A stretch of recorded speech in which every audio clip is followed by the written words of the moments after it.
Сайн байцгаана уу? Намайг Монгол гэдэг. Би 6 настай. Миний нэр Цэцэс гэдэг. Би 6 настай. Намайг Мөнхчин гэдэг. Би 6 настай.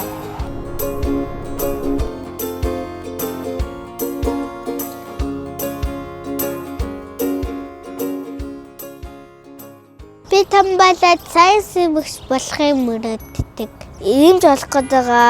Би нэвтрүүлэгч болох мөрөдтэй. Хүүхдүүдийг хичээл заах амар гоё. Хүн имжлэх хөтөртэй энэ чанарыг би дуртай.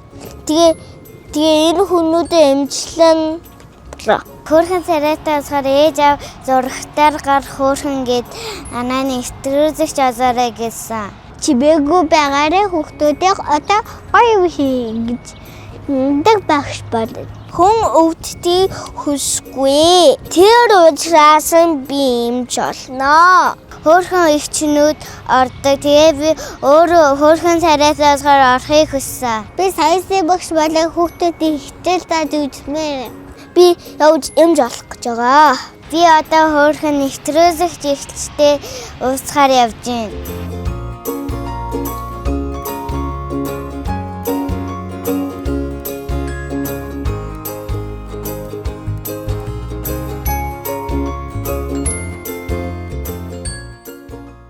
Сайн байцгаана уу? UBNC-ийн сайтыг үзэж байгаа та бүхэнд хүүхдийн эрхийг хамгаалах өдрийн мэндийг хүргэе. Ингээд энэ телевизийн мэдээний студиэс Мөнхчин охин бит хоёр мэдчилж байна. Сайн байцгаана эрхэн хүндэж үзэгчтэй. Аминго. Чи сайенсийн багш болно гэсэн тий? Тий. Сайенсны багш ийм амар гоё юм хийсэн бэ. Тийм. Шивэр лаванууд. Сайенсийн багш болох юм бол миний хүүхдүүдтэй ийм туршилтуудыг хийж үзүүлж олно. За хоёулаа жишээ ийм туршилт хийж үзье за. Хиймээр байна уу? Хиймээр. За сайенсийн багш бол хүүхдүүд нь бас яг ийм туршилт хийхийг хүсэх нь шүү дээ тий. Тэгээ миний охин өөрөө ингэж туршилтаа хийж. Ягаад нөгөө үнэтэй байдаг? Харин одоо харцгаая. За амингоо эхлээ багшаагаа хардаа. Чи багш болохоро хүүхдүүддээ эхлээд яаж хийхин зааж өгөх ёстой тий. За хараарай. Багш нь энийг эндээсээ хөдөлгөхгүй байгааз. За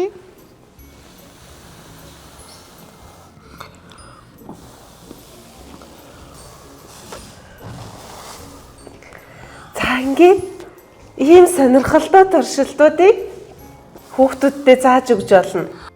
Зэрэгс яагаад имж болно гэж сонгосон юм? Хүн өвдөж байгааг хүсэхгүй. Хүн өвдөхийг хүсэхгүй байгаа юм шүү дээ. Та яагаад нэвтрүүлэгч болсон юм? За бодъё. Ер нь өөрийгөө таньж мэдэх нь их чухал гэж их чинь боддог. Тийм учраас ер нь дунд ангиасаа эхлээд би сэтгүүлч мэргэжилтэй болно, эфирт гардаг хүн болно гэд зорилго тавьсан байсан. Тэгээд тэр мөрөөдөлтөд хүрэхин тулд би одоо эмчийн чагнуур байрсан ч гэл тэрийг нөө микрофон болгож ашиглаад тэрэн дээр микрофон гэж төсөөлөл ярьж үзэл хөгжмөн дээр өөрийнхөө дууг бичээл юм уншиж үзэл багаасаа тэгэж өөрийгөө бас бэлтгэсэн. Багш боллоо юу ихтэй. Юу хэрэгтэй вэ гэж юу? За багш болохын тулд нэгдүгээр тэгэхээр хичээлдээ сайн сурах ёстой. Тэгэхээр миний охин ингээд зөндөө олон төрлийн бүх төрлийн хичээлүүдтэй сайн байж иж шинжлэх ухааны юм туршилт хийдэг багш болох ёстой хань шүү дээ тий.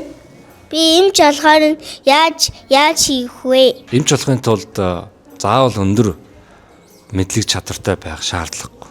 Гагцгүй чи аав ээжтэй, найзуудтай, гэр бүлийнхэндээ, ангийнхандаа тусч байхад л ирээдүйд чи аанда сайн имж болж чадна. Ахын чамд өөрийгөө танилцуулах уу? Намайг Үнэнбат гэдэг. Яг чамтай адилхан байх наснаасаа ихтүүлээд имж болно гэж хүсэж мөрөөдсөн. Нэг ч удаа мөрөөдлөөсөө буцаж үзээгүй.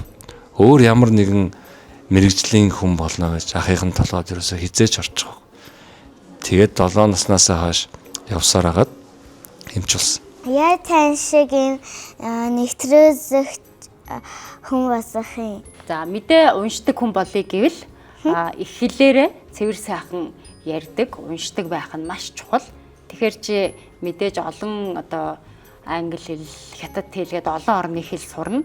Гэхдээ монгол хэлээ битгий хойшоо орхиорой гэж би захимаар байна. Багш хүүхдээ өгөнд орохгүй бол яадыг?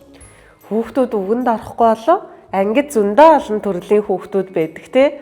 За тэгэхээр багш тэр хүүхдүүдийнхаа зан ааш одоо тэр онцлог талуудыг нь илүү их судалж агаад хүүхдүүдтэй тохирсон гоё сонирхолтой аргуудыг ашиглаж хичээлээ заах хэрэгтэй байх нэ. Энд байх хэцүү юу? Эмч байхад хэцүү зүйл огт байхгүй. Эмч байхад харин өдөр тутамдаа чи хүн тусалж гин, хүний амийг аварж гин гэж бодохоор үргэлж тэрэндээ баярлж авдаг. Тэгэхээр айгүй аз жаргалыг тэр болгонд мэдрэх боломжтой. Нэвтрүүлэг хийх гоё юу? Мэргэжилтэй дуртай бол гоё. Ер нь хүсэж дурлсан мэргэжлэрээ ажиллана гэдэг маш гоё. Тэгэхээр мэдээ одоо өөр хүн чамайг одоо өөр тийш нь чиглүүлэх гээд байвал өөрийнхөө одоо дуртай зүйл дээр илүү төвлөрөөрэй гэж захимаар байна. Багш ажил хэцүү юу? Багшийн ажил жоохон хэцүү гэхдээ мэдээж маш гоё сонирхолтой ажил.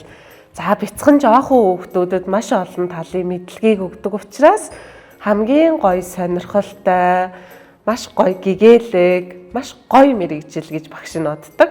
Чи юу гэж боддог вэ? Би амар гоё мэрэгжил бас боддог. Тийм болохоор сонгох гэж байгаа тий.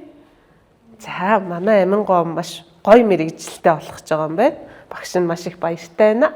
Хэцүү зүү заагаа юу? Шуурхай үйл явдал ихтэй үед бол жоохон хэцүү, их сорилттой ажил. Гэхдээ л одоо нөгөө ажил мэргэжилтэй дуртай байхад бол хинж даваад гарч чаддаг гоё ажил шүү. Миний мөрөлийг биелүүлсэн баярлалаа багш. За баярлалаа. Мундаг багш болоорой. Хэрвээ чинь том болоод нэвтрүүлэгч болбол тэр үед би их хөвшин болцсон байх юм байна. Тэгээ чи намайг студидтэй бас нэг ураарай за. За. Хоёлаа тэр үед дахиад нэг ярилцъя. За. Чи чагнуур барьж үзсэн үү? Үзсэн. Энэ чагнуур одоо эмч хүний хамгийн нэг номерын одоо гар дор бэлэн байж ах хэвээр багш гэж байдаг хөхгүй хэрэглэгдэх барилгачийн хүнд нэг хөр заалах байдаг шиг те эмч хүний гартаа барьдаг хамгийн том эхнийх нь тэр онцлогооных нь зэвсэг нь болохоор эмчийн чагнуур байдаг. Чи энэ чагнуурыг зүүж үзэх үү? Да. Энэ нэг гоё чагнуур. Энэ хүний юмыг өвэж ингээд би гэж явуулдаг штэ. Энэ ахих нь олон хүнийг чагнаж оншилсан өдөр тутамдаа ашигладаг чагнуур. Ах нь энэ чагнуурыг чамд бэлгэлж байгаа. Ирээдүйд мундаг сайн эмч болоорой. Мөрөөдлөөс хизээж бити буцаарай. Баярлаа. Би хизээж мөрөөдлөндөө хуцахгүй. Би танд зөрөөс доодож өгье. Вау. За, тэгье. Баярлалаа. Хөрхэн дэсхий идэг дөө. Өөдөөсгөө бам рууш минь өхөрж ихэсхэн хөрхөө. Үдгийтэй бицхан дүүмэн өөдөөс инэхэн хөрхөө. Ихэр намайг өсгсөн эжим буэнло хөрхөө. Аргадаж намайг өхөрцөн авин цагаас сэтгэс хөрхөө. Өөрөө би амьдардаг босхоор өнгөц ихэр дэсхий минь хөрхөө.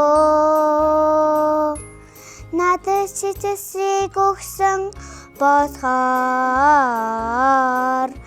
наны туяатай хөрхөн дэсхий. Надад та бүгдэнд хүүхдийн баяр мэнд хүргэе. Хүүхдийн баярын мэнд хүргэе. Хүүхдийн баярыг сайхан тэмдэглэзээрэй. Хүүхдүүд баярын мэнд хайртай шүү баяртай.